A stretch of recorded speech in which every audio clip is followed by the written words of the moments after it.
इतनी बारिश में मतलब मुझे ये था कि शायद होगा एक भी ना पहुंचे। चलो नहीं, नौकरी चाहिए, बहुत अच्छी बात है, पर बहुत ज़्यादा ख़राब मौसम था और आज पूरे दिन की वेदर बहुत ख़राब है। आज पूरा दिन बारिश होने वाली है। नहीं नहीं जाओ नहीं, पढ़ेंगे। अब जैसे टाइम क्यों ख़राब करें, हम पढ़ेंगे। मेरी भी क्लास है, परिमल सर की भी क्लास है, रीजनिंग की भी क्लास है, करंट अफेयर्स की सारी क्लासेस ऐसे चलेंगी। सुनील सर नहीं पहुंच पाए, उनकी नहीं हो पाएगी, कोई नहीं, 4-5 घंटे जो है नहीं। सर जो हैं कुछ और भी कारण रहा, सर का जाने का हिसाब बनना भी नहीं था। चलो आज मुझे पढ़ाना तो दूसरा टॉपिक था। आज मैं सोच रही थी दिल्ली सल्तनत का हरियाणा में क्या योगदान रहा वो पढ़ेंगे, तो फिर मुझे लगा चलो हल्का टॉपिक पढ़े, इम्पॉर्टेंट भी हो और एग्जाम में भी आए, है ना। चलो पढ़ेंगे आज कला और संगीत के ऊपर। मैंने इसी बैच में इजेड है ना, इसमें आवाज़ थोड़ी सी बढ़ा दो भाई। चलो आज हम बातचीत करते हैं कला और संगीत के ऊपर।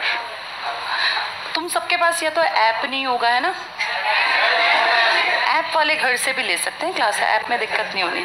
जैसे जिसके पास ऐप हो उसको नहीं लग जाएंगे वो। देखो दो बातें होती हैं, एक होता है क्लासरूम में टीचिंग और लर्निंग का प्रोसेस, और एक होता है ऐप पे पढ़ना। ये दोनों की अलग अपनी अहमियत है। जैसे अब आज का मौसम था, आने जाने की पॉसिबिलिटी ना हो, भाई हर किसी के पास तो गाड़ी नहीं होती ना, बहुत लोग तो पकौड़ों की अगर दुकान खुली चली तो ज़रूर मंगवा देंगे, ठीक है। घर तो भाई इतनी आबादी का कैसे बनेगा काम। चलो अगर पॉसिबल हुआ, आज दुकानें खुली, जो मुझे लगता मुश्किल है, पर फिर भी अगर खुलेंगी हो सकता है आधे एक घंटे में फ़र्क पड़े। पर मैंने आज वेदर फॉरकास्ट देखा, बहुत ज़्यादा बारिश है पूरा दिन, 90% से 100% बारिश के चांसेस हैं। तो देखो इन दोनों में अंतर क्या है, देखो, क्योंकि किसी ने क्वेश्चन किया। क्लासरूम टीचिंग का कभी सब्सटीट्यूट नहीं होगा। मेरी खुद की बेटी ना क्लास 9th में है, तो मैं उसको बार बार ये सजेस्ट करती हूँ कि बेटा जैसे वो पढ़ रही है, भाई मैं भी उसको पढ़ा देती हूँ, परिमल सर भी जब मौका मिलता है, वैसे मिलता कभी रेयर ही है पर जब मिलता है। तो कल मैं यही बात कर रही थी उससे कि कैसे क्या फ़र्क पड़ा पढ़ने ना पढ़ने में।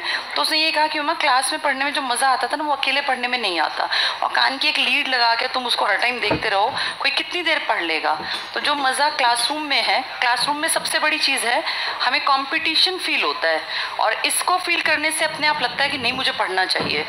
ऐप पे क्या है, आप पढ़ सकते हैं, भाई इमरजेंसी है, अब लॉकडाउन लग गया, नहीं आ सकते, तो बिल्कुल ना से कुछ तो चाहिए ना, उस कंडीशन में आप 2-4 महीने 6 महीने निकाल देंगे। लेकिन अगर आप देखो ना एक लंबे टाइम तक, साल 1.5 साल 2 साल, क्योंकि नौकरी में इतना टाइम तो लगने लग गया। अब ऐसा कुछ है ही नहीं कि आज फॉर्म निकले और 6 महीने में ज्वाइनिंग। जब फॉर्म आएंगे और जब नौकरी लगेगी ना, आप किसी नौकरी को उठा लो, 2 साल का प्रोसेस बन गया ये। फॉर्म आने से लेके रिजल्ट आने के बाद फिर डॉक्यूमेंट वेरिफिकेशन और 10 चीज़ें होती हैं। तो 2 साल तक अपने आप को ऐप पे जोड़े रखना, और तब तक आपको छोड़ना नहीं है पढ़ना, जब तक कि आपकी नौकरी का फाइनल ये ना हो कि कल मेरी ज्वाइनिंग है, जब तक आपके साइन ना हो जाए। तो ये 2-4 महीने की कहानी नहीं है, इसलिए कहते हैं क्लासरूम टीचिंग हमेशा बेस्ट होगी, इसका कोई सब्स्टिट्यूट नहीं आएगा। अब लोग कह रहे हैं आजकल कि आने वाले सालों में जो इंडिया है वो बदल जाएगा, और लोग जो है क्लासरूम टीचिंग को जैसे स्कूलों से ख़त्म कर देंगे। पर मेरा ये मानना है, मेरा खुद का बेटा 3rd में है, कि क्लासरूम टीचिंग ख़त्म होगी, सब कुछ ख़त्म हो जाएगा। आप कभी भी कुछ भी कर लें, आप कितने एडवांस्ड बन जाएं, लेकिन स्कूल में जो यार दोस्त बनते हैं, जो मौज मस्ती होती है, बातचीत होती है, ग्रुप में पढ़ना होता है, भाई कौन सुनाएगा हाथ ऊपर, किसको नहीं याद है खड़े हो जाओ, जो सज़ा मिलती है, उन सबका हमारी पर्सनैलिटी पर प्रभाव पड़ता है। हम जैसे बने हैं ना, ये सबका मिक्सचर है। आप एक रोबोट नहीं है कि आपके दिमाग में एक चीज़ फीड कर दें और आपका काम चल जाएगा। रोबोट हो तो चल जाएगा, लेकिन जिसको कहते हैं सीखना, उसके लिए आपको मेहनत करनी चाहिए, और वो मज़ा जो है ना सीखने का, वो क्लास में है। क्लास में एक अलग तरीके से सीखा जाता है, इसलिए हमेशा ये बेस्ट है। जब कुछ भी ना हो तो फिर तो ऐप पे जाना ही पड़ेगा। और ऐप फ़ायदा कब करती है, जैसे मान लो क्लास में कोई टॉपिक पढ़ा, आपको घर जाके लगता है रिवाइज़ कर लूँ, समझ में कम आ रहा है, तो उस कंडीशन में आप ऐप खोल के वापस वो क्लास डबल स्पीड से देख लो। या जैसे आज का दिन था, बारिश बहुत ज़्यादा, अब 2-3 2-3 दिन भयानक बारिश रहेगी लगातार में, इस कंडीशन में ऐप पे पढ़ा जा सकता है। कंपटीशन हमेशा फील होगा क्लास में, उसका कोई सब्स्टिट्यूट कभी नहीं आएगा। चलो कला और संगीत की बात करते हैं। कल परसों मैंने आपको डांसेस के बारे में बताया था, है ना। आप आजकल पेपर देख रहे हो, हरियाणा सरकार लगातार पेपर ले रही है, HSSC लगातार पेपर ले रहा है। HSSC के अब 4-5 पेपर हो गए, इन सब में क्वेश्चंस आए हैं, सब में, हर टॉपिक से। जैसे मैंने आपको नदियां कराई, नदी हर एक पेपर में आनी ही आनी है, ऐसा नहीं कि अजूबा है कि कैसे आगे, आनी ही होती है, 100% आने वाले टॉपिक में होती है नदी। और ऐसे ही बिजली परियोजनाएं, कल पेपर में क्वेश्चन आया, हरियाणा बिजली विभाग की स्थापना कब हुई, तो सन पूछ लिया गया, 1997, वो 67 वाला नहीं, वो था वितरण पता नहीं कौन सा दिया हुआ था, 97, 98, 99, 2000 याद कराए थे ना ये। पर इसमें एक बहुत बड़ी दिक्कत पता है क्या है, हरियाणा को अगर आप गूगल पे सर्च करोगे ना, तो अभी जैसे घर जाके देखना, तुरंत लिखते ही कल वाले क्वेश्चन की मुझे एज इट इज़ लैंग्वेज तो नहीं याद, पर 97 ऊपर है, लेकिन जब आप उसको डिटेल में पढ़ते हैं तो आपको पता चलता है कि बिजली का कामकाज कब शुरू हुआ, 1998 में। तो इस लाइट आ गई क्या, तो ये AC भी ऑन कर दो, मतलब जनरेटर चलाया है या वैसे ही आ गई है, अच्छा लाइट ही आ गई है, चलो बहुत अच्छी बात है। अब देखो दूसरा क्वेश्चन रहा वन्य जीव अभ्यारण्य का, साइंस, ये जो बच्चे हरियाणा वाले इनके लिए बता रही हूँ मैं, वन्य जीव अभ्यारण्य हमने डिटेल में किए थे ना, इसके ऊपर क्वेश्चन आ गया, किसी में कोई जगह पूछ ली, किसी में कुछ पूछ लिया, किसी में कह दिया कौन सा संवेदनशील नहीं है, तो ये टॉपिक 100% आने वालों में से टॉपिक है। तीसरा जो बार बार आ रहा है, जैसे ये एक तो झाबुआ वाला मुझे याद आया, पूछ लिया, एक संरक्षित वाला आ गया, तो इस तरह से क्वेश्चन आ रहे हैं बार बार। इसके अलावा कृषि पे क्वेश्चन उठ रहा है, डांसेस पे क्वेश्चन उठ रहा है, ये बेसिक है जिसको तैयार करके ही करके जाना है। एक हरियाणा की हिस्ट्री से भी क्वेश्चंस आ रहे हैं, तो ये सारा एक महीने में कवर नहीं होता, लेकिन जो बच्चे हमारे पास जनवरी में पढ़ रहे थे या दिसंबर में जब ऐप में कोर्स लॉन्च हुआ था अक्टूबर में, एक तो उनका सिलेबस पूरा है, और एक जो बच्चे यहाँ पढ़ रहे थे नवंबर, दिसंबर, जनवरी, फरवरी, मार्च, मैंने लगातार 3-4 महीने हरियाणा जी के पढ़ा के सब कुछ पढ़ा दिया था। कल पेपर में आया हुआ था तरु दिवस कब मनाते हैं, कल परसों ही कराया था। हाँ, तो ये क्वेश्चंस आ रहे हैं, इन पे नज़र रखनी चाहिए, जो पेपर में लगातार आते भी यही हैं। लेकिन ऐसा भी हो सकता है कि जब तक तुम्हारा पेपर आए, जब तक ये सारे क्वेश्चंस पूरे हो जाएं, फिर उनको क्वेश्चन ना मिले और फिर वो कहें कि भैया उठा के सारे का सारा करंट अफेयर्स डाल दो। ये लक बाय चांस की बात है कि किसके पेपर में क्या मिला। अभी जो आ रहा है वो तुम्हारे सामने बता रही हूँ, ये सारी चीज़ें आ रही हैं। कला और संस्कृति पे क्वेश्चन है, संगीत पे इसलिए तुम्हें करा रही हूँ। कल वो घराने का भी आया हुआ था, कौन से मेवाती, ग्वालियर बताए थे ना ये, तो ये कल पेपर में था। यानी कला के ऊपर लगातार डांसेस मैंने आपको बताया, ये वाला कौन सा था, एक तो वो धमाल था और एक ये छठी वाला था, तो ये रोज आ रहे हैं क्वेश्चंस। ठीक है, थोड़ी देर तो इसको खोलना पड़ेगा भाई, जब तक कि कूलिंग ना हो क्लास में, थोड़ी देर क्यों, इसका टेम्परेचर कम करवा दो, मिनिमम पे करवा दो। चलो अब हम आज बातचीत कर लेते हैं कला और संगीत की, ये हमारा टॉपिक है। इसका एक पार्ट मैंने आपको करा दिया, डांसेस वाला, नृत्य वाला। कला का मतलब होता है आर्ट। हरियाणा बहुत रिच नहीं है आर्ट में, क्योंकि मैंने आपको बताया भैया हमें काम था खेती का, और खेती मांगती है मेहनत, किसानी का काम था यहाँ पहले से। जब आदमी बहुत मेहनत कर लेगा तो उसको बिल्कुल शौक नहीं होगा कि मैं ड्राइंग बनाऊं, पेंटिंग बनाऊं। ये सब तब की बातें हैं जब आप फ्री होते हैं, तभी आप ये सब करेंगे। तो कला के नाम पे हरियाणा में कोई बहुत ज़्यादा ऐसा नहीं है। जैसे राजस्थान को देखें तो कला से पूरा भरा हुआ है, उनका तो बहुत बड़ा टॉपिक है, तरह तरह की पेंटिंग्स और तरह तरह की कलाएँ। आपके यहाँ भी टॉपिक है, पढ़ ज़रूर लेते हैं, लेकिन आप कला में बहुत रिच नहीं थे। आप स्टार्टिंग से खेती में, मेहनत का मजदूरी और खेती करने वाले यहाँ लोग थे। तो कला के नाम पे, संगीत के नाम पे आपका लोकल म्यूजिक है और लोकल ही आपकी कलाकारी है। जैसे मधुबनी है बिहार साइड में, तो वो उनका एक अलग इंटरनेशनल लेवल पे पहचान है। हमारी कला के नाम पे थोड़ी बहुत अगर हम देखें तो ठीक है, हमारे यहाँ स्थापत्य कला से शुरू करते हैं। स्थापत्य का मतलब क्या होता है? स्थापत्य मतलब आर्किटेक्चर, बिल्डिंग्स का निर्माण। आपके यहाँ बहुत बड़ी बड़ी बिल्डिंग तो कोई है ही नहीं, ना आपके यहाँ कोई ताजमहल, ना कोई लाल किला, ना ही कोई आपके यहाँ कुतुब मीनार। ये सब दिल्ली में है या फिर आगरा में। लेकिन इनसे आपने भी बहुत कुछ सीखा, आपके उस टाइम के राजाओं ने। और आपके यहाँ काम कर रहा है पूरे इंडिया में ASI, archaeological survey of India, जिसका नाम अब धरोहर भवन रख दिया मोदी जी ने। दिल्ली में इसका हेडक्वार्टर है। ये ASI जो है ना आपका, इसने आपके आपके हरियाणा के भी कुछ इंपॉर्टेंट साइट्स को गोद ले लिया कि भाई हरियाणा तो इनकी केयर करेगा नहीं, ये तो किसानी और खेती में है, हम इसकी केयर करेंगे। तो आपके 23 साइट्स, पेपर में ऐसे क्वेश्चंस आ जाते हैं, 23 साइट्स हरियाणा के किसने एक तरह से गोद ले लिए। ये पैसा खर्च करता है, मेंटेनेंस कराता है, वहाँ की लाइटिंग, वहाँ का टूरिज्म, कैसे उसका रास्ता बढ़िया बनाएं, कैसे उसको एयरपोर्ट से कनेक्ट करें या कैसे उसको बसों से कनेक्ट करें। तो ASI आपके 23 साइट्स पर काम कर रहा है। और क्या हुआ मुझे बता दो। हाँ, इसका पहला हेडक्वार्टर कलकत्ता में था जब ये हुआ ना। एक्चुअली ASI की अकल हमें थी ही नहीं, हमें तो ये अंग्रेज़ों ने सिखाया। अंग्रेज़ों को शौक था पुरानी चीज़ों को बचाने का, उनको सेफ रखने का।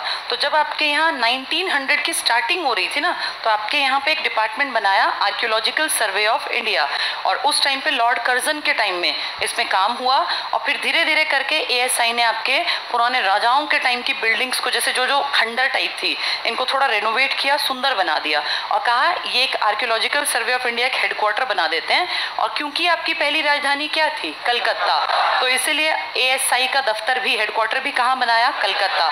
ये वो दौर था जब आपके यहाँ हड़प्पा भी खोजा गया 1921 में, 22 में। तो इसने तो खोजा सब कुछ, इसी के अधिकारी, इसी के अफसर गए और छोटी छोटी बिल्कुल जैसी ये होती है ना हमारे घर में, ये क्या बोलते हैं इसको, सुई, इस तरह के उनके पास सारे औजार, मिट्टी को हाथ से हटाना, कुरेदना चीज़ों को और निकालना, ये सब इसका था। हमारे यहाँ इतनी फालतू के टाइम ना हमारे पास थे, ना हमें समझ में आना था, इसने हमें सिखा दिया कि भाई ऐसे काम करना चाहिए।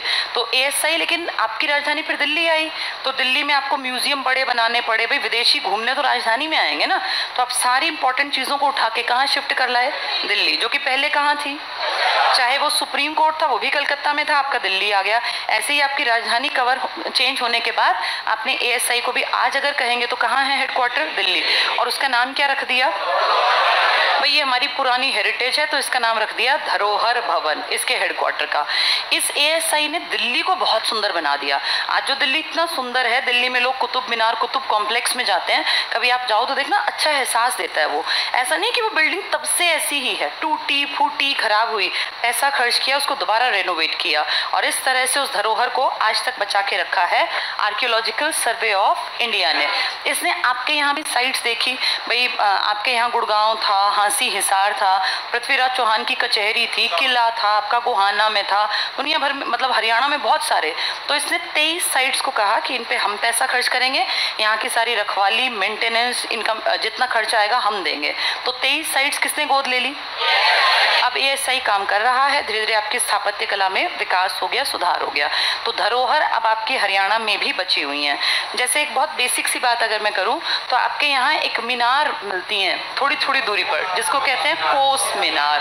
कोस आप सब जानते हैं, एक दूरी मापने की एक यूनिट है ना, एक यूनिट है। और आप ये भी जानते हैं कि एक बहुत बड़ा आदमी था जिसका नाम था शेर शाह सूरी, जिसका कि दादा का नाम है इब्राहिम सूरी। इसके नाम का मकबरा आपको पता है महेंद्रगढ़, है ना, नारनौल में। इस शेर शाह ने एक बहुत लंबा रास्ता बनाया और ये इसके ऊपर भी क्वेश्चन था, NH2 हरियाणा के किस शहर से नहीं गुजरता, ऐसा क्वेश्चन आया था अभी 2-3 दिन से जो एग्जाम चल रहे हैं ना इनमें। तो ये जिसने नेशनल हाईवे कर रखी है क्लास, उसके लिए आसान था, वो देखते ही टिक कर देगा। जिसने नहीं पढ़ रखी हो फंसेगा। वैसे भी कॉमन सेंस है, NH1 और 2 बिल्कुल सीधे जाते हैं आपके दिल्ली, फिर आपके हरियाणा फरीदाबाद में से और इसमें से निकल के यूपी मुड़ते हैं। तो ये बहुत इंपॉर्टेंट है, हाईवेज का टॉपिक भी पेपर से पहले मैं करा दूंगी। शेरशाह सूरी ने एक बहुत बड़ा रोड बहुत बढ़िया बनवाया और ये पाकिस्तान से सोच लो आज स्टार्ट करके और आपके हरियाणा से दिल्ली पहुंचता था और दिल्ली से फिर ये हरियाणा घुस के और ये यूपी से होते हुए और बंगाल तक जाता था, कलकत्ता के आगे तक। तो इस पूरे रूट को आपने 2 नेशनल हाईवेज का नाम दिया, एक नेशनल हाईवे नंबर 1 और एक नेशनल हाईवे नंबर 2। आज इसी को ऐड करके और बहुत सारे और जोड़ के आपने कह दिया NH44। NH44 में NH75, 26 और 1, 2, 7 बहुत सारे आ गए, 6-7 आ गए हैं। तो NH44 जो आज सबसे लंबा है, पहले इसको कवर करने में कई महीने लगते थे, जैसे 10 दिन लग गए, 20 दिन लग गए और राजाओं को जाना ही पड़ता, कभी कहीं विद्रोह, कभी कहीं विद्रोह भाई संभालने के लिए। तो इसने कहा कैसे मापा जाए कि हम कितनी दूर आ गए, कितना रह गया। तो इसने हर कोस पर एक मीनार, एक छोटे से स्ट्रक्चर सा खड़ा करवा दिया कि भाई गिनते चलेंगे 50 हो गई जी, इसका मतलब कितने आ गए हम। तब कोई जीपीएस सिस्टम तो था नहीं, तो इसने मीनारों को ऐसे खड़ा करवाया ताकि इसको या किसी भी राहगीर को, व्यापारी को आना पड़े तो उसे पता हो मैं इतने कोस आ गया, मेरा इतने कोस का रास्ता रह गया। तब ऐसे ही मापा जाता था। तो वो कोस मीनार समय के साथ साथ खराब होती गई क्योंकि ये तो किसका समकालीन था, किसका समकालीन था, ये हुमायूं का। तो हुमायूं कोई आज का तो है नहीं। हुमायूं ने आपके यहाँ राज किया 1530 से 40 और 1555 से 56। और अगर मैं इसकी बात करूं तो 1556 में शेरशाह सूरी जो है, उससे पहले जब अकबर आया ना, उससे तो बहुत पहले मर चुका। इसके पिताजी का बाहर जाना और इसका राजा बनना, इंडिया पे राज करना, और महज 4 साल बाद 1545 में अपनी ही गलती के कारण कौन मारा गया, शेरशाह सूरी। और इस तरह से आपने देखा शेरशाह सूरी जो सिर्फ 5 साल राज कर पाया, उसने बड़ा काम कर दिया। इस पूरे रोड को गिनना बड़ा मुश्किल था, भाई कितना आ गए कितना रह गया, अब इसने आसान बना दिया। ये लगभग टाइम के साथ खराब, क्योंकि देखो 1500 अगर हम माने 40 से बननी शुरू हुई, 45 के बाद तो ज़्यादा बनी ही नहीं उससे, और आज तुम 2040 ही तो आने वाला हो गया, और 18-19 साल में 2040, तो कितने 100 साल बीत गए। इतने सालों में तो सोचो घर ही खत्म हो जाए। ये तो बाहर खड़ी एक मीनार थी जिसका कोई केयर टेकर नहीं होगा, जिसपे ना कोई पेंट हुआ ना कोई इस पे काम किया गया। समय के साथ साथ ये खत्म होती चली गई, और आज इस पूरे रूट पर, जो काफी लंबा चौड़ा रूट था, सिर्फ 110 मीनारें हैं टोटल, जिनमें से आपके यहाँ हरियाणा में सबसे ज्यादा बची हैं शेष 49।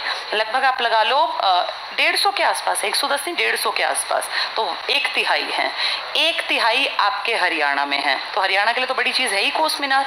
कोस मीनार किसने बनवाई थी, और सबसे ज्यादा किसने इसका ध्यान रखा, हरियाणा ने। तभी कितनी बची है हमारे पास 49।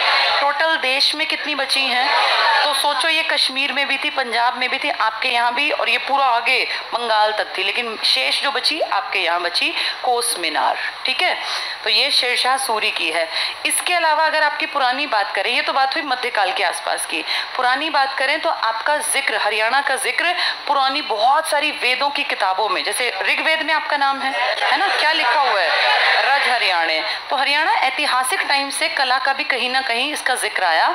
और अगर मैं पुरानी बात कर रही हूँ तो फतेहाबाद में बहुत पुरानी हवेली है आपके यहाँ।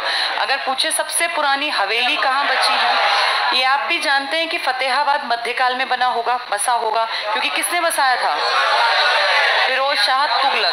1351 1354 पहले क्या बसा, पहले फतेहाबाद, फिर क्या बसा, हिसार। तो फतेहाबाद में पुरानी हवेली पाई जाती है आपके यहाँ। इसके अलावा ना एक किताब है आपकी जिसका नाम है नकुल दिग्विजयम। दिग्विजयम, इस किताब में कहते हैं आपके हरियाणा में ना 10 बड़े बड़े एंट्री के द्वार थे अलग अलग डायरेक्शंस में, तो उनमें से 3 दुर्ग, द्वार के आगे ना अंदर किला बनता था। तो इस तरह के 10 दुर्ग थे आपके हरियाणा में, जिनमें से 3 की चर्चा किस किताब में है। अब नकुल का मतलब क्या हुआ, ये पांडव कालीन रही होगी, जिसमें कि हमारे हरियाणा के 3 बड़े द्वारों का जिक्र आया। इसी तरह से हमारे हरियाणा में ना एक प्राचीन काल में, अशोक के टाइम में, एक आपने सुना भी होगा चनेटी का स्तूप है, सुना है, ये कहाँ पर है, चनेटी का स्तूप हमारे यमुना नगर में है। हम अच्छी तरह जानते हैं स्तूपों का कल्चर बहुत ज्यादा बढ़ाया अशोक ने। अशोक ने कहते हैं 84,000 स्तूपों का निर्माण किया अपनी जेब से पैसा खर्च करके। जो पुराने बच्चे बैठे हैं, जनवरी में याद है मैंने तुम्हें क्लिपिंग्स भी दिखाई थी, जब हमारे पास पढ़ने का टाइम था, तो हमने देखा कैसे बड़े बड़े राजाओं के दरबार में जाते थे मांगने कि जी हमारे लिए पैसा दे दो, हम स्तूप बना रहे हैं, फिर राजा वहाँ विजिट करते थे। तो इसी तरह का एक स्तूप आपके यहाँ है, क्या नाम है इसका, चनेटी ग्राम का स्तूप। ये कहाँ पड़ेगा, आपके यमुना नगर, और ये अशोक के टाइम का है। तो आप सोचो कितना पुराना।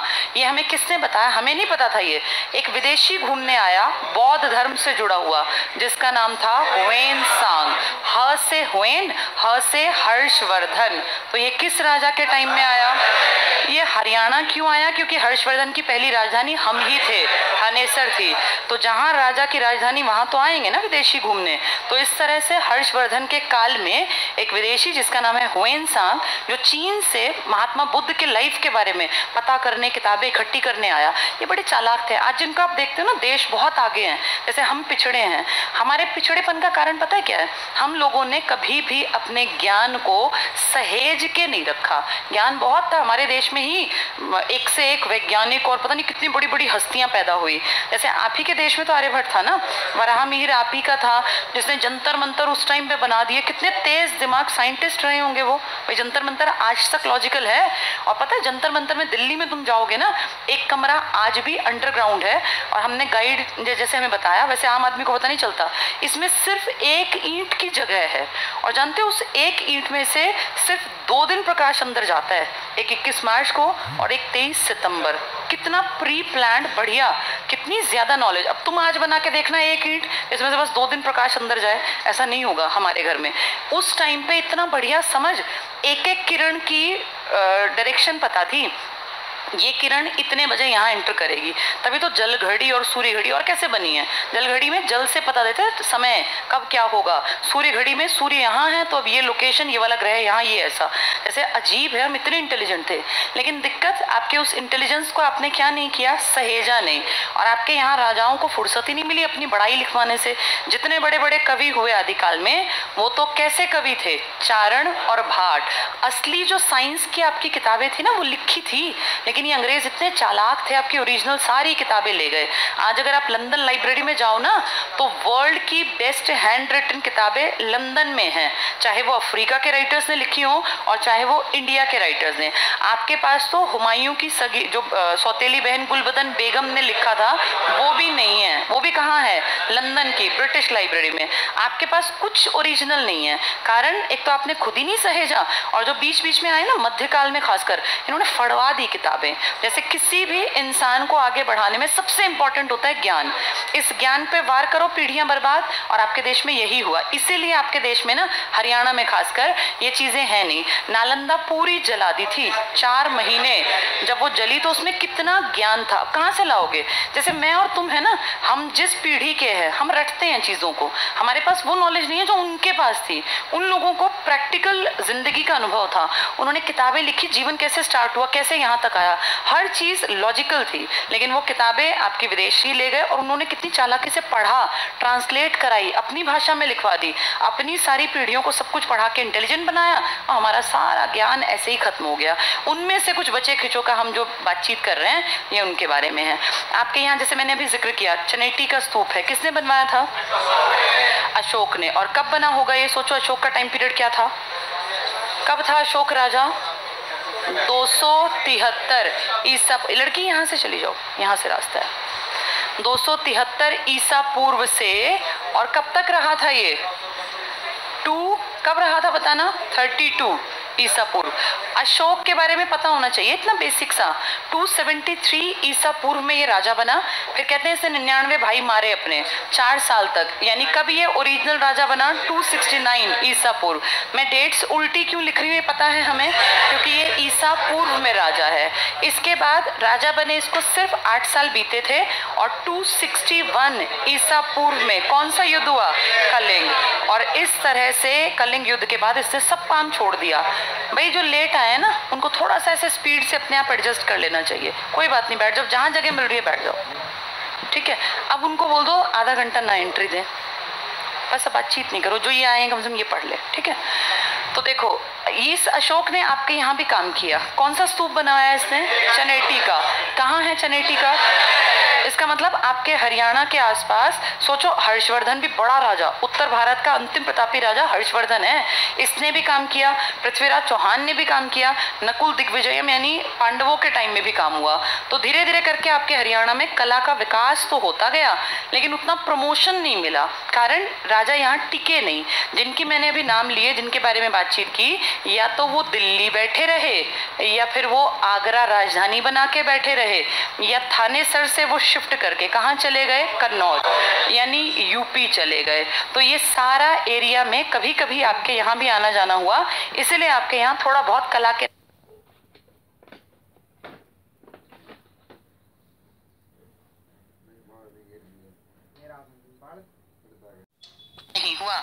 पृथ्वीराज चौहान की अगर बात करें तो आप सब जानते हो कौन सी शताब्दी का राजा है ये, 12वीं, और इसने 1178 में काम संभाला और 1192 के बाद इनके इतिहास के बारे में कुछ नहीं पता। तो ये बहुत थोड़े टाइम पीरियड का एक बहुत नौजवान लड़का, तुम्हारी उम्र का था ये जब इसने राजपाट संभाला। और ये आपके यहाँ के अलावा राजस्थान के अजमेर, जयपुर के आसपास भी इसकी बढ़िया पैठ थी। लेकिन कोई टिकेगा तभी तो काम करेगा ना। आप ये देखो, इसको जब तक चीजें समझ में आने लगी तब तक आपके देश में कौन सा काल स्टार्ट होने लग गया, मध्यकाल। और इस मध्यकाल में आपके यहाँ दिल्ली की अगर मैं बात करूं तो मध्यकाल से पहले दिल्ली बस गया था। किस नाम से बसा था? ढिल्ली का। और ढिल्ली का को बसाया था एक आदमी ने, कौन से वंश का है? तोमर। इसी वंश ने आपके हरियाणा पे भी प्रभाव डाला और इसीलिए आपके यहाँ अनंगपुर नाम का एक बांध भी है जिसके बारे में मैंने आपको बताया था। अनंगपाल तोमर ने वो बांध बनवाया था, तो तोमर वंश का अनंगपाल तोमर वहीं से। फिर ये तोमर ना ज्यादा ताकतवर नहीं थे, ये थोड़े कमजोर थे, इसीलिए आपके हरियाणा की बेल्ट पे, क्योंकि उपजाऊ बेल्ट थी, लड़ने लग गए 3 बड़े अलग अलग वंश के, पाल, प्रतिहार और राष्ट्रकूट। वो चाहते थे हरियाणा पे हमारा कब्जा। फाइनली आपके हरियाणा पे पाल वंश के, भाई इसके बाद फिर प्रतिहार भी आए, पाल वंश के एक आदमी थे जिसका नाम था धर्मपाल, इसने कब्जा कर लिया। आपका हरियाणा ना बीच में एक टुकड़ा, कभी उसको पाल खींचता है, कभी प्रतिहार गुर्जर और कभी राष्ट्रकूट। ये आपसे बहुत दूर हैं, आपके पास नहीं है ये, लेकिन आपके यहाँ से टैक्स ले जाने के चक्कर में बंगाल की तरफ से पाल आपके ऊपर अटैक करते हैं, यहाँ से राष्ट्रकूट आते हैं और यहाँ से गुर्जर, प्रतिहार। तो ये सारे आपके ऊपर अटैक कर रहे हैं क्योंकि आपकी बेल्ट यूपी की बेल्ट है। आप यूपी, हरियाणा, पंजाब को एक मान लो, तो यहाँ जिसका राज चलेगा उसके पास टैक्स ज्यादा आएगा, जिसके पास टैक्स ज्यादा आएगा उसके पास सेना बड़ी होगी और उसका दबदबा बनेगा। तो आप एक त्रिगुट संघर्ष था ये, इन तीनों की लड़ाई का आप भी छोटा सा एक हिस्सा। आपके ऊपर भी अटैक लगातार होते रहे, कभी पाल आपके यहाँ पे धर्मपाल नाम से आ गया और कभी आपके यहाँ पे राष्ट्रकूटों ने, कभी प्रतिहारों। फाइनली हरियाणा पे दबदबा रहा था गुर्जर, प्रतिहार। और आप आज भी देखो गुर्जर बहुत सारे लोग हैं जो आपकी हरियाणा की बेल्ट में बसे हुए हैं। यहाँ के आपको लोग एज सच नहीं मिलेंगे, इनका मेन टारगेट था टैक्स ले जाके अपनी सेना बढ़ाना, अपने हथियार बढ़ाना। ठीक है, तो इस तरह हरियाणा धीरे धीरे विकसित हुआ। कुछ अच्छी अगर मैं बातें करूँ हरियाणा में बड़े स्ट्रक्चर्स की, तो आपके यहाँ मध्यकाल में एक गुरु हुए थे और वो औरंगजेब के जो दादा थे, कौन थे इसके दादा? नहीं, इसके दादा थे, कौन थे इसके दादा? जहांगीर। जहांगीर का बेटा शाहजहां, मतलब इसके पिताजी। जहांगीर ने बाहर से एक गुरु को बुलाया जिसका नाम क्या था? शेख चिल्ली। शेख चिल्ली कहते हैं ये चलते चलते आ गए और शेख चिल्ली के इंटेलिजेंस से इम्प्रेस होके जहांगीर ने कहा आप मेरे बेटे को ना ज्ञान जो है इसको पहुंचाओ, इस तक ज्ञान जो है आप ट्रांसफ़र कर दो। तो जहांगीर का बेटा, जो इसका फेवरेट बेटा भी था, शाहजहां के ने भी यही किया।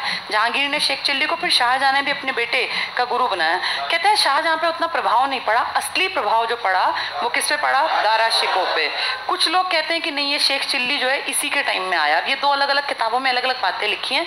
दारा शिकोह की पर्सनालिटी पे फ़र्क पड़ा, शाहजहां ने जिसको उतनी इंपॉर्टेंस नहीं दी, लेकिन दारा शिकोह ने उनकी सारी बातें मानी और इसलिए कहते हैं कि किसका आध्यात्मिक गुरु था ये? कुछ लोग कहते हैं कि जहांगीर के टाइम में ये आया था। अब ये आया था नहीं आया था इसकी कोई क्लैरिटी तो है नहीं, लेकिन इतना पता है कि इसकी डेथ हो गई थी 1650 में। उस टाइम पे राज किसका था? शाहजहां का। और शाहजहां का फेवरेट बेटा दारा शिकोह है। तो दारा शिकोह के पास पैसा तो रहा ही होगा, भाई पिताजी का फेवरेट बेटा है, तो इसने कहा था कि भाई मैं अपने गुरु के नाम पे एक उनका मकबरा बनवाऊंगा। और तब शेख चिल्ली का मकबरा बना था। कहाँ बना था ये? हमारे थानेसर, कुरुक्षेत्र में। तो किसी किताब में लिखा है कि ये जो है इसने बनवाया, लेकिन क्योंकि ये राजपाट में इसका नाम नहीं आता, इसने कभी राज नहीं किया भारत पे, तो पूछते हैं कि किस बड़े बादशाह ने, तो फिर किसका नाम टिक करना पड़ता है? शाहजहां। तो शेख चिल्ली के मकबरे की इंपॉर्टेंस ये है कि ताजमहल की कॉपी टाइप मान लेते हैं और कहते हैं कि हरियाणा का ताजमहल है। वैसे कुछ बहुत कोई ऐसा खूबसूरत नहीं है, लेकिन देखने में एहसास देता है ताजमहल का, तो इसलिए इसका नाम क्या पड़ गया? हरियाणा का ताज। हरियाणा का ताज। इससे मुझे याद आ गया, कल मुर्रा के ऊपर भी एक क्वेश्चन था, मुर्रा निम्न में से क्या है? तो उसमें ऑप्शंस यही थे कि औरतों के द्वारा धारण किए जाने वाला कोई ज्वेलरी है या कोई इस तरह की अजीब अजीब से क्वेश्चन। तो ये ध्यान रखना कि हरियाणा का ताज कौन सा है? शेख चिल्ली का मकबरा। किसका गुरु है ये जिसने उसको मान्यता दी? दारा शिकोह किसका बेटा है?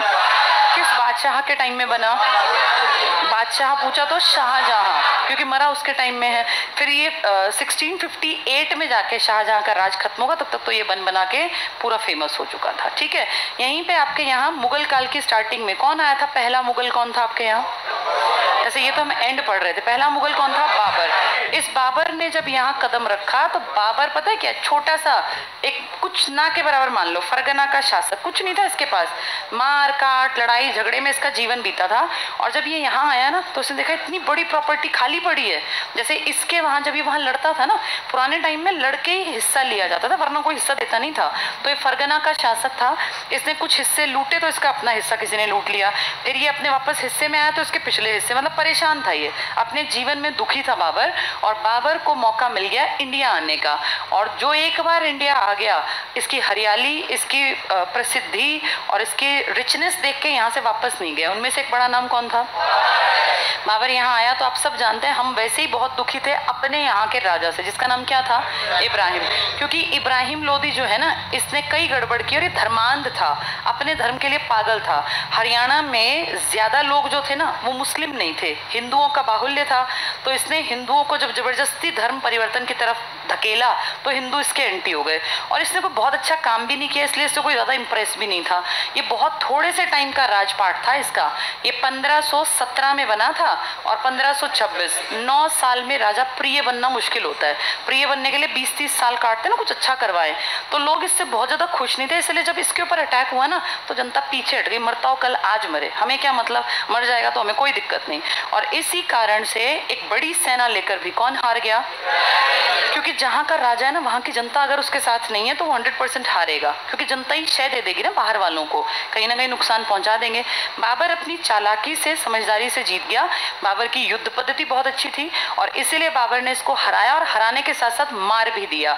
ये दिल्ली सल्तनत का पहला आदमी है जिसको लड़ते हुए मृत्यु मिली, अदरवाइज सारे मरे हैं। कोई गले की बीमारी, कोई घोड़े से गिर के, कोई लकड़ियों के महल के नीचे दब के। इकलौता लड़के मरने वाला इब्राहिम। इब्राहिम के बाद आपके यहाँ बाबर बड़ा खुश हुआ और इसीलिए इसने अपने यहाँ पे हरियाणा में काम करना स्टार्ट कर दिया। इसकी पत्नी की याद में इसने सबसे पहले पानीपत में क्या बनवाई? बेगम मुसम्मत के नाम पे थी ना, तो उसने क्या बनवा दी यहाँ पे? काबुली बाग मस्जिद। मुसम्मत काबुली उनका नाम था, तो काबुली बाग मस्जिद किसने बनवाई है? बाबर। किस युद्ध में? जीत के उपलक्ष्य में, पानीपत की पहली लड़ाई। फिर इन्होंने इसके बाद यहाँ के बाद आगे भी कई छोटे मोटे काम किए, पर हरियाणा को कंट्रोल में लेना थोड़ा मुश्किल था, क्योंकि आपके लोकल लीडर्स जो है ना, जो किससे दबते थे? इब्राहिम से। अब उन्होंने देखा बाहर का आ गया, इब्राहिम से हम फ्री हुए तो बाहर का आ गया, तो इसको भी हम ऐसे घुसने नहीं देंगे। इसलिए जाटवा नाम का राजा, हेमराज नाम का, और इस तरह के कई बड़े बड़े आदमी आपके हरियाणा के लोकल लीडर्स, इनसे लड़ेंगे। लेकिन ये अपनी चालाकी से अमीरों को अपने फेवर में कर लेगा और इसने धीरे धीरे करके आपके हरियाणा को अपने कंट्रोल में कर लिया। फिर आपके हरियाणा के लोकल लीडर्स मारे गए, जिनमें कि जाटवा का बहुत बड़ा नाम है, गोपाल का नाम है, हेमराज का नाम है, ऐसे कई नाम पढ़ेंगे हम जो मध्यकाल में। और आपके यहाँ फाइनली किसका राज स्टार्ट हो गया? बाबर। बाबर सिर्फ 4 साल राज करेगा, लेकिन इंडिया के इतने हिस्से हड़प लेगा कि इसके बेटे को बड़ी प्रॉपर्टी का मालिक अपने आप हक मिलेगा। और इसका बेटा आपके यहाँ एक जो ये मस्जिद है ना, इसकी माता जी के नाम पे, कौन सी? इसमें एक चबूतरा बनवाएगा, जिसमें ये संगमरमर के पत्थर का यूज करेगा और इसी का कुरान की आयतें लिखवा देगा। तो ये पूछते हैं कि काबुली बाग मस्जिद का चबूतरा किसने बनवाया? हुमायूं ने। हुमायूं किसका बेटा है? और बाबर किससे लड़ा है आपके यहाँ? इब्राहिम लोदी। तो इब्राहिम लोदी की कब्र और मकबरा कहाँ होगा? पानीपत में। पानीपत में। बाबर के बाद इसका बेटा क्या नाम है इसका? हुमायूं। इसने आपके यहाँ बस एक मेन यही काम है, बाकी तो हुमायूं का मेन काम दिल्ली की तरफ ज्यादा था। फिर आपके यहाँ अकबर, बहुत बहुत इंपॉर्टेंट, क्योंकि अकबर का तो राज्याभिषेक भी आपके यहाँ पर होगा। कौन सी जगह पर? कलानौर। तब पंजाब का हिस्सा था, आज कहाँ है कलानौर? रोहतक। क्या ये रिजर्व सीट है? एससी रिजर्व सीट है ना रोहतक की, एमएलए की। कल एमपी की सीटों पे भी क्वेश्चन था एक पेपर में, तो एमपी और एमएलए की सीटें आ सकती हैं, अपनी पढ़ के जाना। कलानौर जो है ना, कलानौर में इसका राज्याभिषेक हुआ और 14 साल की छोटी सी उम्र का, हमारे सामने तो बच्चा बिल्कुल, ये लड़का राजपाट संभाल लिया। इस टाइम पर आपके हरियाणा के और दिल्ली के आसपास एक बहुत ताकतवर आदमी था, हेमू। हेमू का पूरा नाम है हेमू विक्रमादित्य, बल्कि अगर बिल्कुल ही पूरा नाम कहें तो हेमचंद्र हेमू तो शॉर्ट में लोगों ने फेमस कर रखा था। हेमचंद्र विक्रमादित्य कोई राजा नहीं है, ये किसी की सेना का सिपाही था। लेकिन कितनी अजीब बात है, ये छोटा सा व्यापारी जिसका कि काम व्यापार करना, क्षत्रियों के काम को बेस्ट करेगा। और कहते हैं जीवन में 22 लड़ाई लड़ा, 22 की 22 जीता। और जीता जब तब ये सेनापति था, तो इसके मन में आया दिल्ली खाली पड़ा है, मैं राजा ना बन जाऊं। और जाके ये दिल्ली बैठ गया और इसने कहा कि मैं ही इस इलाके का राजा हूँ। लेकिन जब ये 1 महीना हुआ था, अक्टूबर से नवंबर, इसके सामने कौन आके खड़ा हो गया? 14 साल का लड़का अकबर। अकबर कुछ भी ना कर पाता अगर अकबर को बैरम खां का साथ ना मिलता। और इस तरह 1556 में 2 लोगों का तगड़ा युद्ध हुआ, जिसमें बैरम खां ने किसको रिप्रेजेंट किया? अकबर। और मेन काम यही कर रहा था। और दूसरी तरफ है हेमू। हेमू को लग रहा था कि मैं 100% जीतूंगा, क्योंकि 22 लड़ाइयों का एक्सपीरियंस कम नहीं होता, तो बच्चा है क्या करेगा। लेकिन बैरम खां थोड़ा चालाक और कह लो समझदार भी था। लास्ट मोमेंट पे जब ये जीतने वाला था, इसकी आंख में एक तीर लगा, ये हाथी से नीचे गिरा और लड़ाई पलट गई। और कौन जीत गया? अकबर जीत गया, बैरम खां जीत गया। और इस तरह अकबर की आपके हरियाणा में एंट्री हुई। और हांसी का जो इलाका है ना, ये बहुत तगड़ा इलाका बन गया, बड़ी एक टेरिटरी जहाँ से खूब पैसा निकालते थे अकबर के टाइम में। तो हांसी की जिसको पैसा कलेक्शन का मौका मिलता था ना, ये सबसे बड़े इलाकों में से एक था। इस तरह अकबर का भी आपके यहाँ प्रभाव रहा। फिर जहांगीर आया, जहांगीर ने ज़्यादा इंटरेस्ट आपके यहाँ नहीं लिया। शाहजहां ने भी कोई बहुत इंटरेस्ट आपके यहाँ नहीं लिया, बस अपने बेटे के गुरु के नाम का क्या बनवा दिया? शेख चिल्ले का।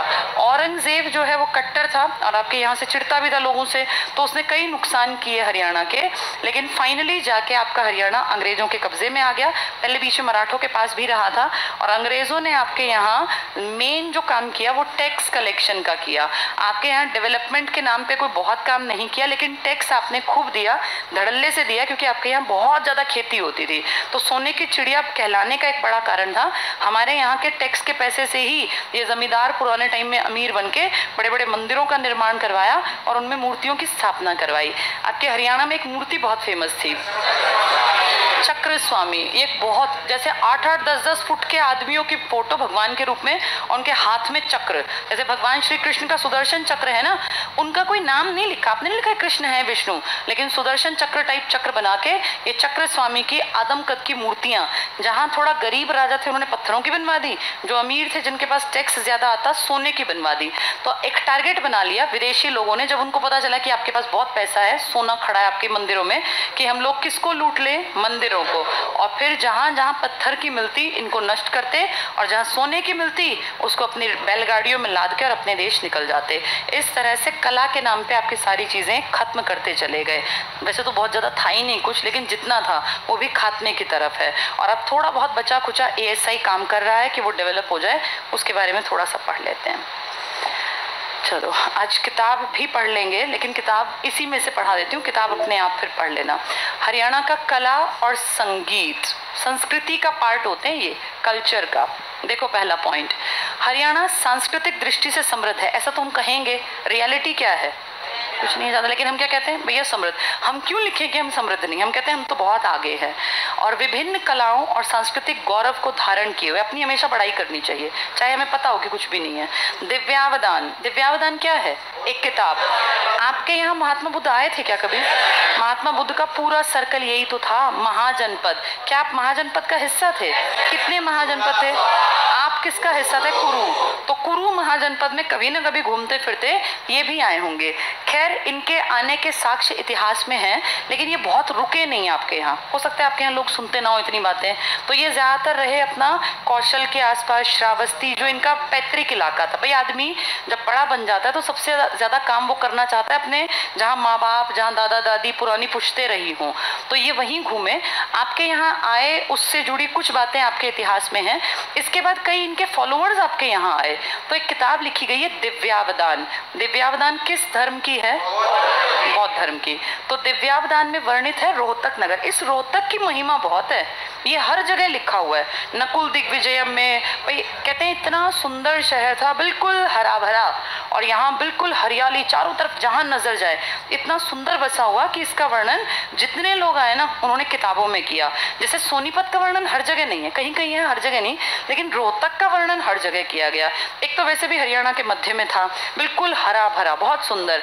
उस टाइम का रोहतक सिर्फ आज का रोहतक नहीं था, तब ये काफी बड़ा था, यानी आसपास की जागीरें भी इसी की प्रॉपर्टी थी। तो दिव्यावदान जो कौन से धर्म की है? बौद्ध धर्म की। इसमें रोहतक नगर की नगर योजना प्लानिंग, यहाँ के बारे में कलात्मक,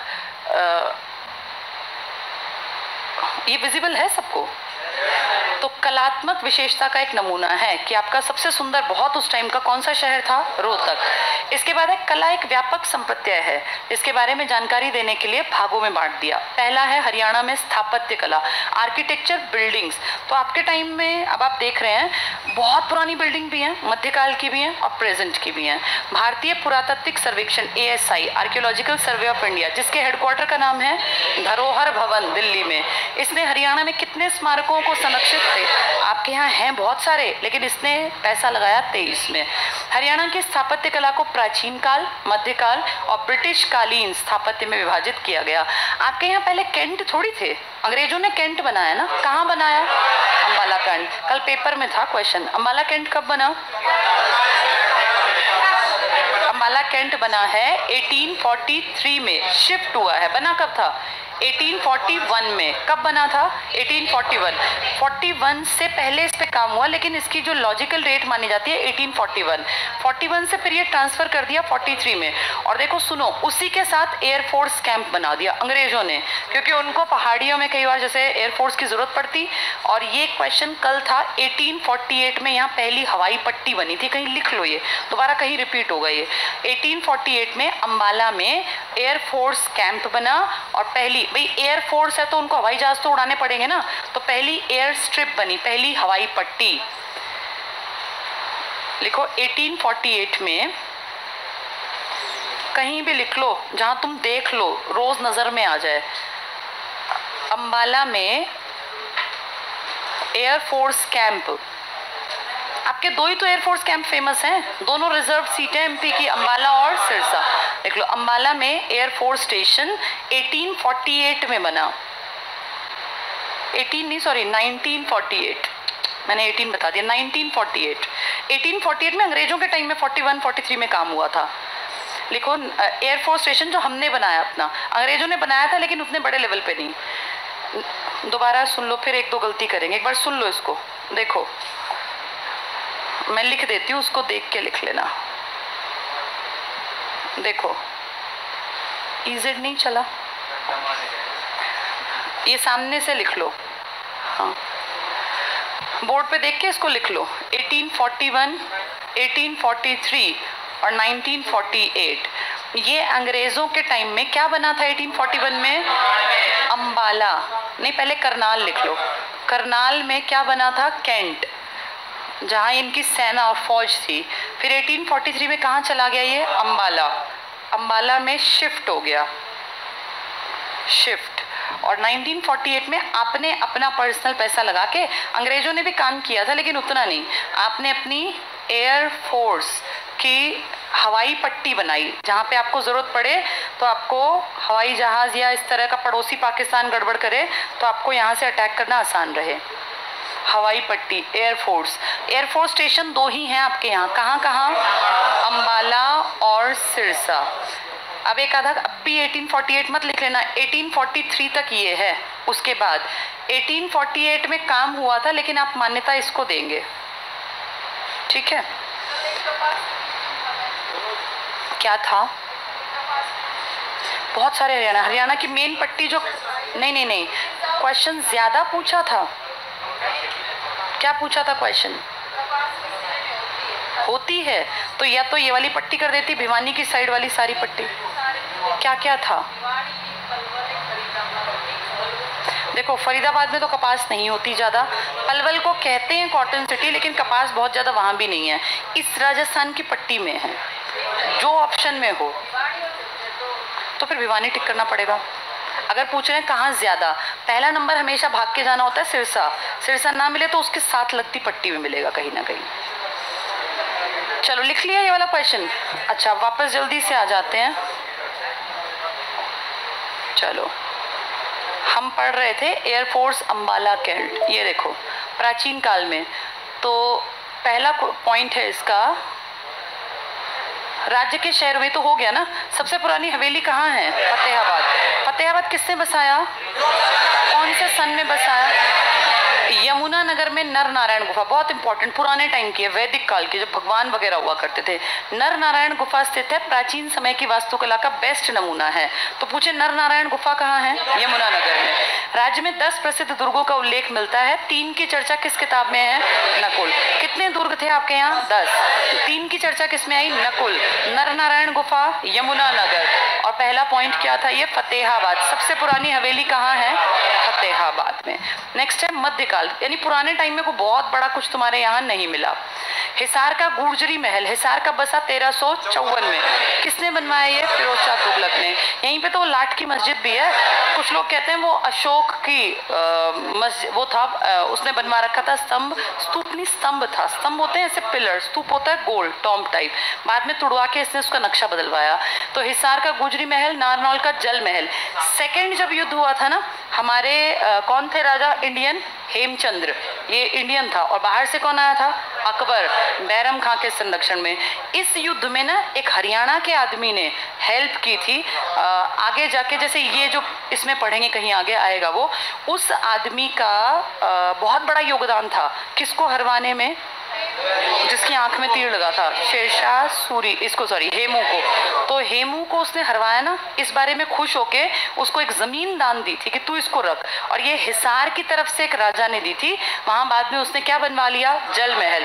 जो आपकी बुक पे पिक्चर है ना, देखो फ्रंट पेज पे, जो इसके कवर पेज पे, ये जल महल है। जहाँ CBC लिखा है ये जल महल है। अब ऐसा बिल्कुल नहीं है, ये जल से सूखा पड़ा रहता है। सरकार चाहती है कि ये भरे।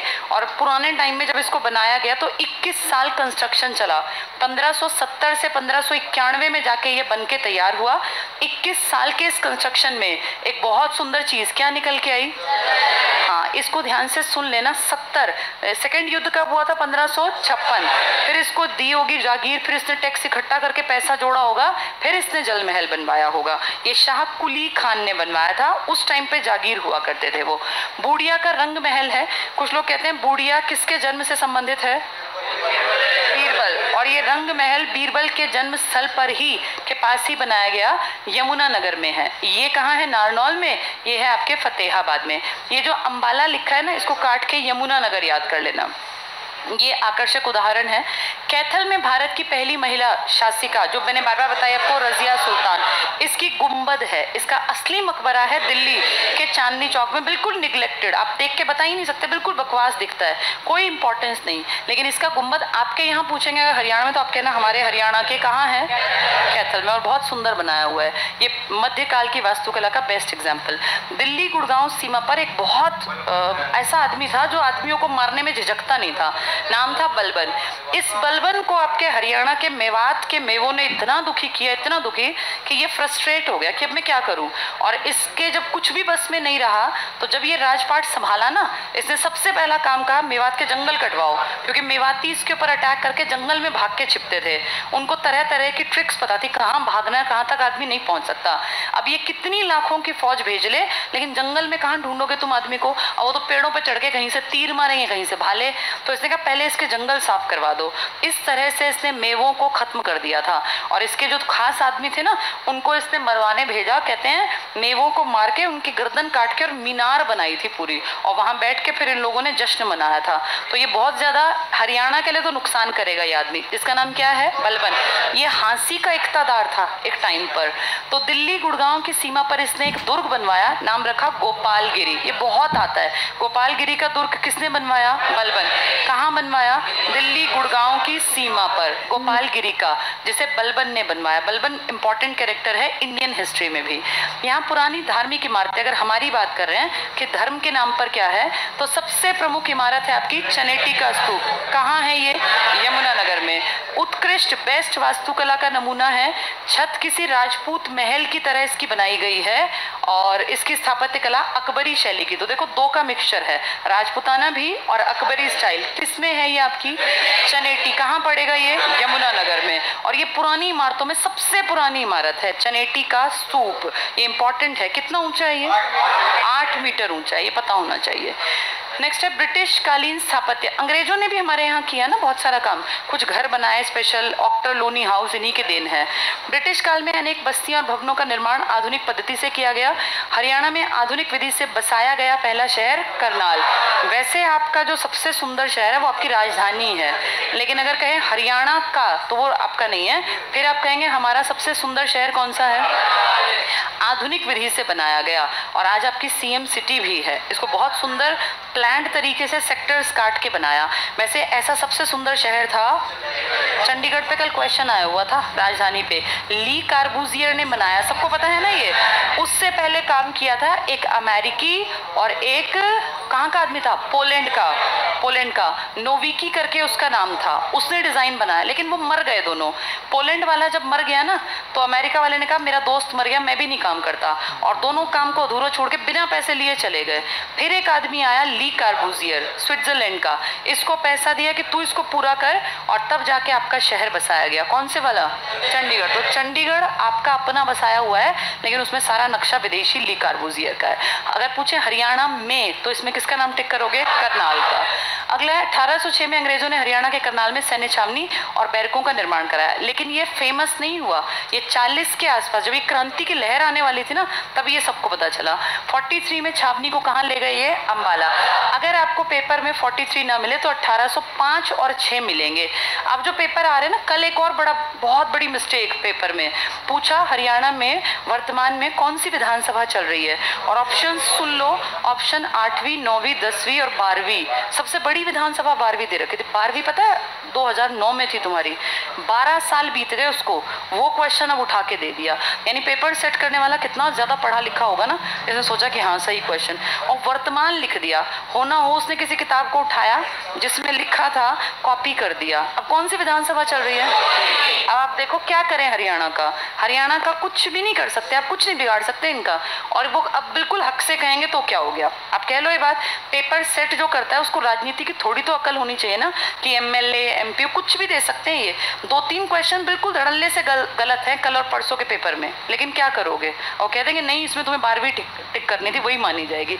हो सकता है वो 12वीं वालों को ही आंसर को मान के ठीक और 11वीं वालों को फेल करें। इनमें से कोई नहीं ऑप्शन में नहीं था, सारे नंबर थे। तो ऐसा क्वेश्चन कभी भी आ सकता है। ऐसी कंडीशन में जो सबसे बड़ा डिजिट हो ना वही टिक कर देना चाहिए। तो ये क्वेश्चन कईयों ने मुझे भेजा कि मैम अब क्या करें।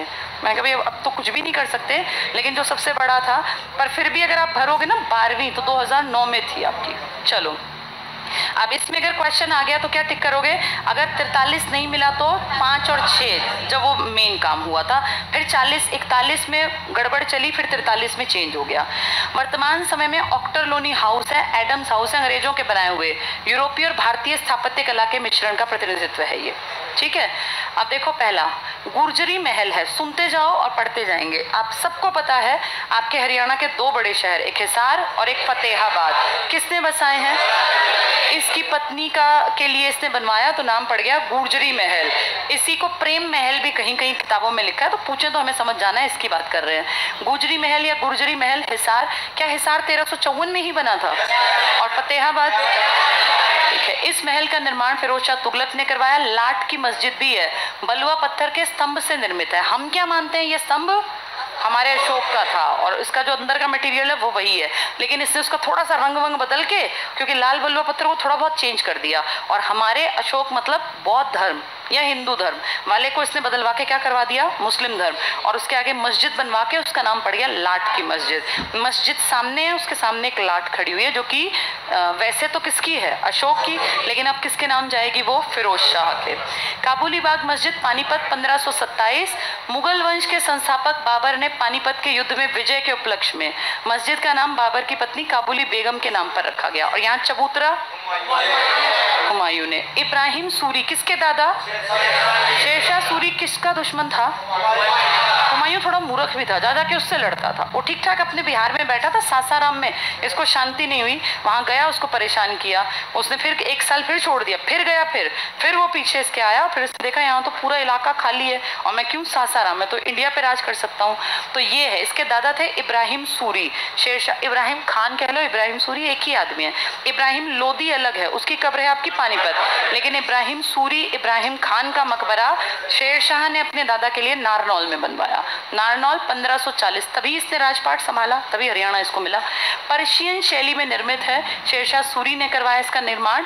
शेरशाह के पितामह दादा इब्राहिम खान सूरी का मकबरा है, वास्तुकार शेख अहमद नियागी। तो किसने बनाया शेरशाह के दादा का मकबरा? शेख अहमद नियागी। नियागी ने कहाँ बनाया? नारनौल में।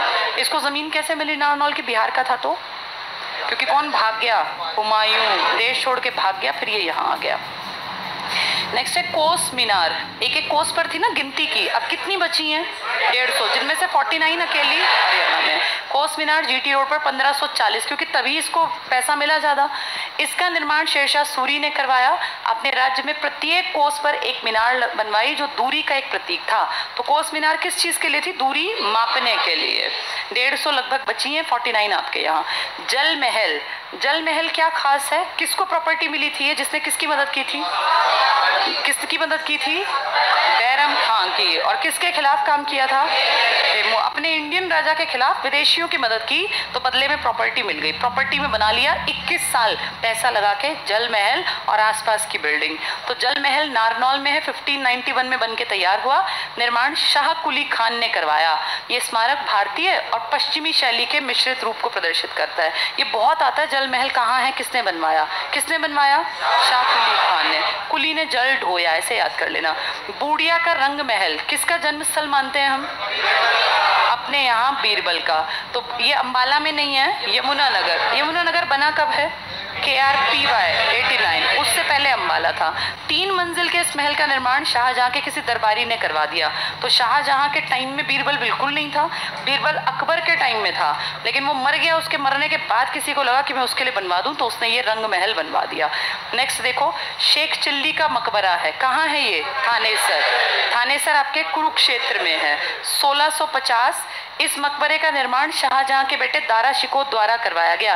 लेकिन क्योंकि ये बादशाह नहीं है, पैसा बादशाह का माना जाता है, तो हम कहते हैं किसने करवाया? ये शाहजहां। कुछ लोग कहते हैं शाहजहां के भी गुरु थे ये, लेकिन मेन गुरु आप किसके मानोगे? दारा शिकोह। सुंदरता के कारण इसको क्या कहते हो? हरियाणा का ताज कहते हैं। किसके टाइम में बना है ये?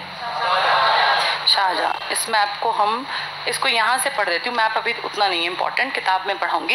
अंबाला के लिखा है इसमें, अंबाला में एक चर्च है सेंट पॉल चर्च। ये अर्ध गोथिक शैली में बना है। सिर्फ सुन लो, अर्ध गोथिक।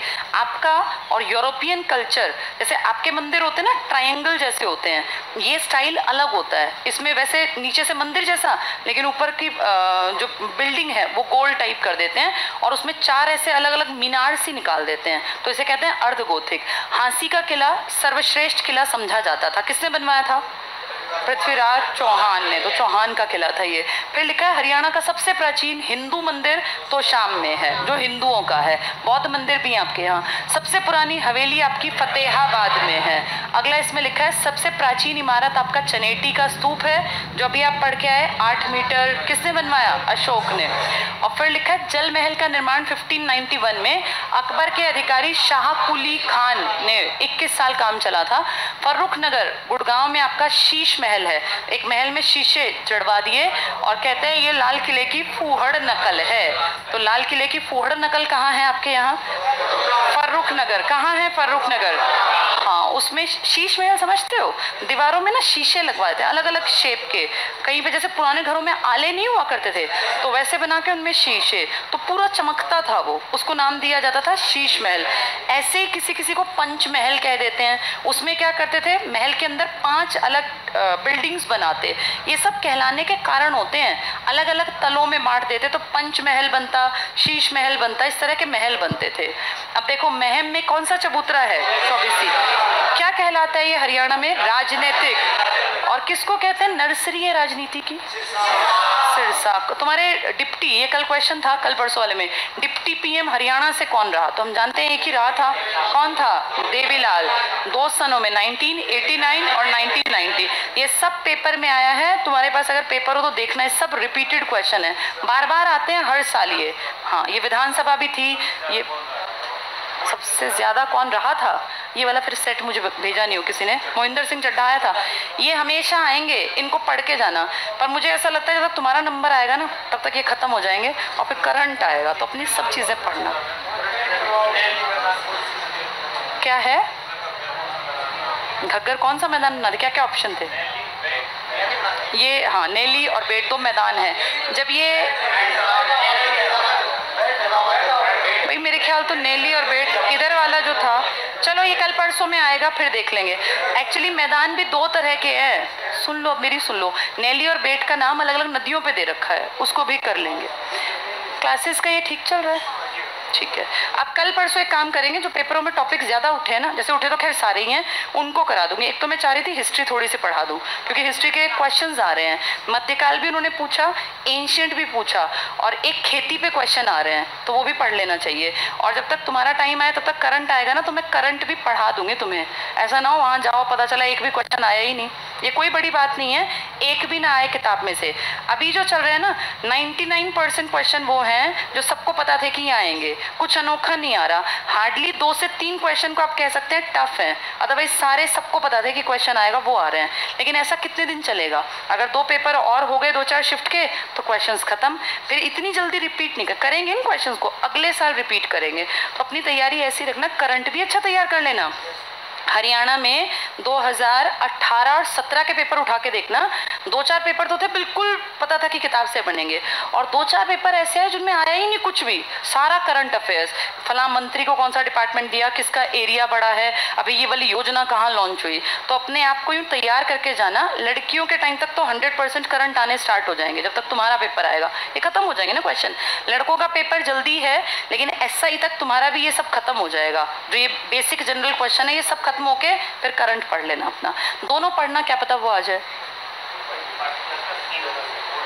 अच्छा, आगे ओल्ड जनरल से है, ठीक है। फटाफट से इसको खत्म करते हैं। 24वीं चबूतरा रोहतक में है, इसको क्या कहते हैं, किसने बनवाया था ये? सूदो कलाल। और रोहतक में इसको क्या कहते हैं? स्वर्ग का झरना।